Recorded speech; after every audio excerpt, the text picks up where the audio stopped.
حضرت امام مالک آپ کو پتا انہوں نے موطا لکھی، اور موطا قانون اسلام ہے ایک قسم کا. موطا امام مالک جو ہے کتاب حدیث ہے، بہت زیادہ کلوزر ٹو 300 اس میں احادیث ہے، مگر ہر چیز فائنلٹی کا رتبہ رکھتی ہے. یہ موطا مالک اس خلیفہ منصور کی حکومت، تو خلیفہ منصور چونکہ انہی کے تابع تھے تو انہوں نے کہا کہ اگر آپ اجازت دیں تو ہم پورے ممالک کے محروسہ اسلام میں موطا کو بھجوا دیں as a book of law, تاکہ تمام مسلمان اسی کتاب کو فالو کریں. تو امام مالک نے بتایا کیا کہا کہ خلیفہ ایسے نہ کیجیے گا. اس کی وجہ یہ ہے کہ ہم سے پہلے بڑے اصحاب ان ممالک میں گئے ہوئے ہیں، اور وہ اپنے اپنے انداز لے کے گئے ہوئے ہیں، اور مسلمان ان سے ان کے انداز سیکھ چکے ہیں. اب اگر آپ بھیجیں گے تو ان کو اپنے انداز بدلنے پڑیں گے، ان اصحاب کے خلاف جانا پڑے گا، اور یہ غلط ہے.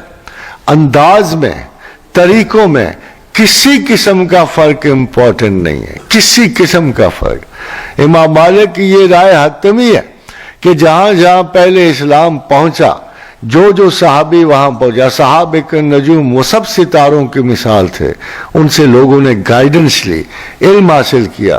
تھوڑا بہت فرق رہ گیا ہوگا، کئی نے غلامان مصر کی طرح ادھر ہاتھ رکھ کے تو نماز پڑھی ہوگی، کئیوں نے ادھر ہاتھ رکھ کے نماز، کئیوں نے نیچے ہاتھ، کئیوں نے رفع کیا ہوگا، کئی نے. These are not the points of Islam is such. Follow کرو. اگر آپ کو بس سند ٹھیک ہے، آپ کو سند اچھی لگتی ہے، حنفیہ کی لگتی ہے وہ پڑھ لو، مالکیہ کی لگتی ہے وہ پڑھ لو، اس سے کوئی اسلام پہ فرق نہیں پڑتا. یہ فتویٰ جو امام مالک نے دیا بڑا خوبصورت ہے. پتہ نہیں کہاں سرادیپ میں، مگدیشیوں میں ایک سپاہی نہیں اترا، انڈونیشیا میں جو سب سے بڑی اسلامی حکومت، ایک سپاہی نہیں اترا. آخر کوئی نہ کوئی گیا ہوگا نا، کسی سے کچھ کمی رہ گئی ہوگی، کوئی زیادہ ہو گیا ہوگا، کسی نے نماز اس طرح پڑھ لے گی، اس طرح پڑھ لی ہوگی. But they are all worshippers of God. یہ اجماع ہے، فرقے کا الٹ اجماع ہے. اجماع کے ساتھ رہو، اس لیے کہ جماعت ہی مسلمان ہے اور کوئی نہیں ہے. اور یہ جو کوششیں ہیں کہ ایک چھوٹے سے فرقوں کو جماعت پہ غالب کر کے، یہ ساری کی ساری الحمدللہ اللہ کے رسول کی تمام فرمان موجود ہے. They have all to die down till the ummah rises with a different color, with a unique faith, with a proper commitment to Allah Almighty. مگر یہ پڑھے لکھے لوگ ہوں گے، واسطہ ہے.